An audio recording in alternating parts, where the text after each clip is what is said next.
প্রচুর দুটো ঝুড়ি। এই বেতের ঝুড়িতে আগে আমরা খাবার দিতাম, তা এখন কি হয়, বেতের ঝুড়িতে খাবার থাকে, খাবারের উপরে শুয়ে থাকে। একটু হালকা টিফিন করে এখন যাচ্ছি দোকানে, কারণ কয়েকটা দিন ধরে 2-3 দিন ধরে একটু খেতে ইচ্ছা করছে হাঁসের ডিমের ঝোল। তো সচরাচর সবার বাড়িতে হাঁসের ডিমটা থাকে না। কি করো?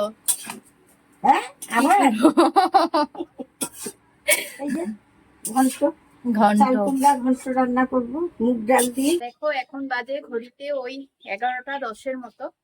তো ভাবছিলাম যে স্নানটা এসে করব নাকি করেই যাব দুপুরকে আনতে। বুনু হচ্ছে প্রচুর খাবার নিয়ে আসলো, এই দেখো।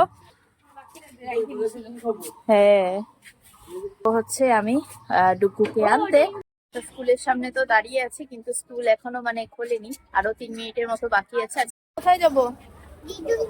দিদুন বাড়ি। তোমার প্ল্যানিং সেট পুরো? আচ্ছা, কেন? যাবো তো 4টার দিকে।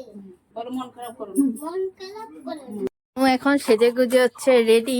তো বুনু এখন কই যাচ্ছে সেটা আমি বুনুর থেকে শুনবো। কই যাচ্ছ বুনু? এই বান্ধবীর বার্থডে আজকে, তাই সেলিব্রেট করতে যাচ্ছি। কোথায় কোথায়?